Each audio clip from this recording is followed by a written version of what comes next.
Morning students. In the last class we are completed group 15 elements. Now in this class we will discuss about group 16 elements or chalcogens or 60A group elements. Group 16 elements are chalcogens or 60A group elements. Why these are called group 16 elements? So in the periodic table total 18 groups are there. In the 16th group or 16th vertical column these elements are located. So that's why these are called group 16 elements. Why these are called chalcogens?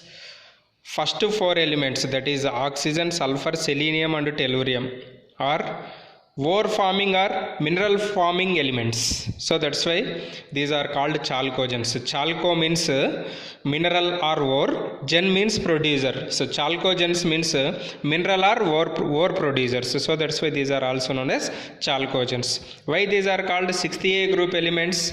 Due to the presence of 6 electrons in the valence shell.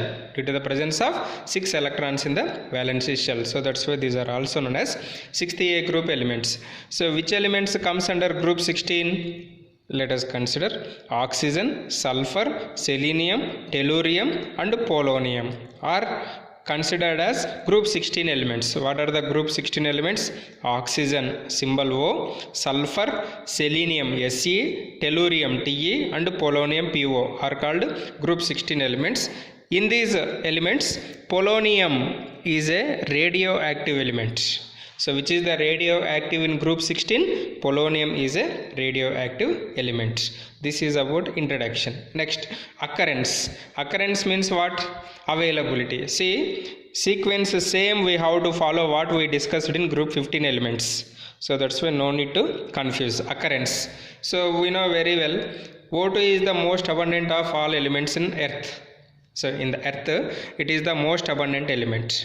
See, 46.6% by mass of oxygen is found in earth crust in the combined state. In the combined state means, say for example, if we take bauxite.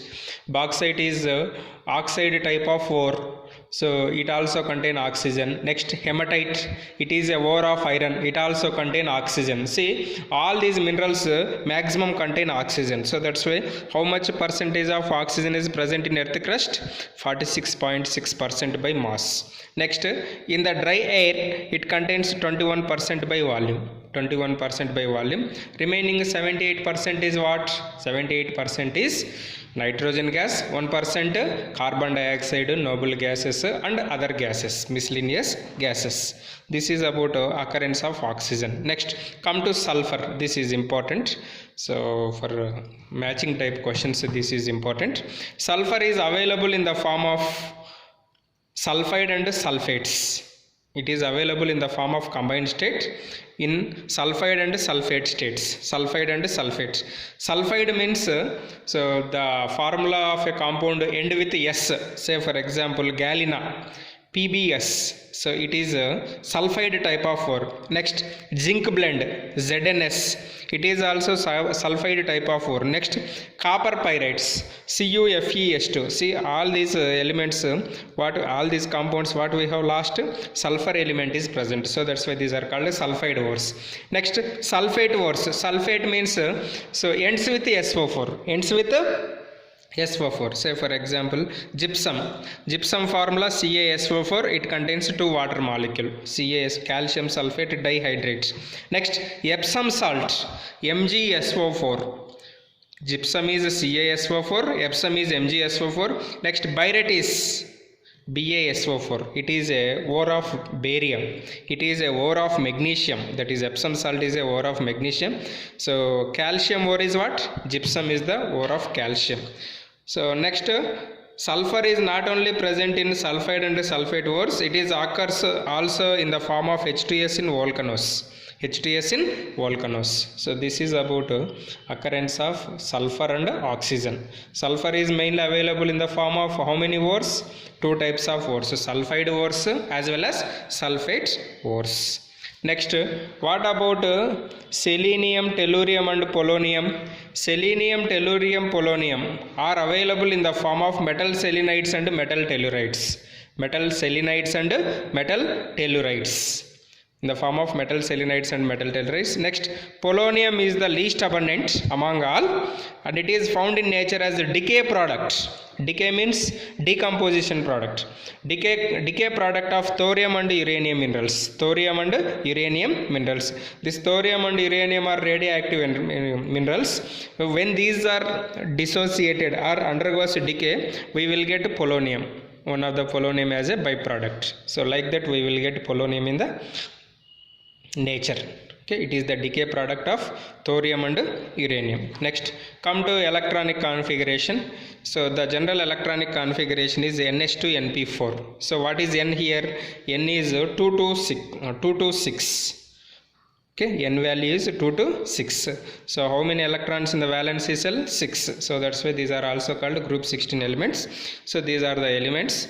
These are the atomic numbers: 8, 16, 18, 18, 32. 8, 18, 18, 32. That sequence we have to follow. These are the electronic configurations. What is the difference between oxygen and sulfur with other elements? So immediately after noble gas, we have valence shell electronic configuration for oxygen and sulfur. Then what about selenium, tellurium and polonium? In addition to noble gas configuration, they have electrons in d orbitals as well as f orbitals also. Electrons in d as well as f orbitals also. So that's why there is a slight difference between properties of oxygen and sulfur with other elements. This is about electronic configuration. Next, properties, atomic properties. We know very well atomic radius. What is atomic radius? Distance between nucleus to outermost shell. How it is varies in groups. It is increases from oxygen to polonium. Oxygen to polonium means group only, na? Oxygen to polonium means, so that's why it is increases. Next, come to ionization potential. So how ionization potential depends on size. Ionization potential, size, both are inversely proportional. As the size increases, IP decreases. As the size decreases, IP increases. Here from oxygen to polonium, size is increases. So that's why top to bottom IP values are decreases. That's okay. If you compared first IP values with group 15 elements. Group 15 means adjacent of group 16 elements. So what type of IP values we can observe? So actually if you take 15 and 16 group elements, already we discussed in group 15 also, 16th group elements are smaller when compared with 15th. Even though 16th group elements are smaller than 15th group, IP values of 16th are greater. IP values of 15th are greater. Why? In 15th group elements, we can observe greater stability due to half-filled electronic configuration, that is NS2 NP3 configuration. So NS2 NP3 configuration. So that's why they have higher IP values. Next, electron gain enthalpy. So which element in 6th group has least electron gain enthalpy? Very, very important. Oxygen. Oxygen is least, sulfur is highest. Next, electronegativity decreases with increasing size. Oxygen is the highest, polonium is least, but sulfur is slightly less than selenium. Why? Because in selenium, due to electrons present in d orbital, it causes poor shielding effect. If poor shielding effect is present, what happens? Slightly size is electron attracting capacity is increases. So that's why selenium is slightly greater than sulfur. This is about electronegativity. Next, come to physical properties. What are physical properties? Generally already we discussed nature, boiling points, melting points, as well as solubility. These are called generally physical properties. If you consider first physical property, that is metallic nature and non-metallic nature. Oxygen and sulfur are non-metals. Selenium and tellurium are metalloids. Polonium is a metal. Oxygen and sulfur non-metals. Selenium, tellurium metalloids. Polonium is a metal. Next, boiling and melting points are increases gradually with increasing atomic number. So due to increasing of van der Waals forces, that we will discuss later. Next, if you take oxygen and sulfur, there is a large difference between melting point and boiling point between oxygen and sulfur. Why it happens? Oxygen is a gas, sulfur is a solid. So that's why It is due to difference in their atomicity as well as states. Atomicity means combining capacity. Existence of element. Okay, total number of atoms present in a element, that is called atomicity. Oxygen is a diatomic, sulfur is octatomic. Oxygen is a diatomic gas. Sulfur, selenium and tellurium are exist as solids containing octatomic molecules like this. Octatomic molecules contains puckered crown ring structure. Crown ring structure important, students, for 2 marks. So how sulfur, selenium and tellurium are exist? Octatomic molecules. So that's why in majority cases we write sulfur as S8. Why is S8? Because it is octatomic. Next, sulfur shows highest catenation after carbon due to strong SS bond. Due to strong SS bond. Next, all elements in this group exhibits allotropy. All elements in this group exhibits what? Allotropy. So these are the physical properties. In physical properties, first you have to remember atomicity of sulfur, atomicity of oxygen. Oxygen is a diatomic, sulfur is octatomic. Next, which are non-metals, which is a metal, which are non-metalloids, that you have to remember. So these 3 are key points in physical properties. Next, chemical properties.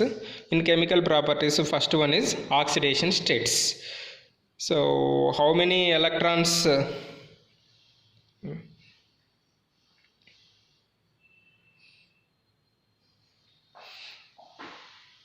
are required for to get noble gas configuration? 2 electrons are required. Say for example oxygen 1s2, 2s2, 2p4. Total electrons 8. How many electrons required to get neon gas configuration? 2 electrons. So that's why the common oxidation states are -2, +2, +4 as well as +6. So among these -2 and +6, range is -2 to +6. Range is -2 to +6. The stability of -2 oxidation state decreases with increasing size. This is due to decreasing of electronegativity. That means as the electronegativity decreases, what happens? Electron attracting capacity is decreases. So that's why stability of -2 oxidation state is decreases. Next, if you take oxygen, oxygen shows following oxidation states. Common oxidation state of oxygen is, we know very well, -2. In addition to -2 oxidation states, what are the other oxidation states exhibited by oxygen? -1 in peroxides, -1/2 in superoxides, as well as it also exhibits positive oxidation states in rare cases, that is with fluorine. So if you take OF2, what is the oxidation state of oxygen? For fluorine, what we have to take here? For fluorine we have to take -1. For fluorine we have to take -1. So that's why OF2 oxygen oxidation state is +2. In O2F2 oxygen oxidation state is +1. +1. Next, other elements in this group exhibits +2, +4, +6 also. Okay, but +4 and +6 are common oxidation states, but +6 oxidation state is decreases, +4 oxidation state is increases. This is due to inert pair effect. What is inert pair effect? Non-participation of, you see, these electrons, NS2 electrons in bonding is called inert pair effect. Due to inert pair effect, +6 oxidation state is decreases, +4 oxidation state is increases. This is about oxidation states. In the next class we will discuss about reaction with hydrogen, reaction with halogens. Thank you.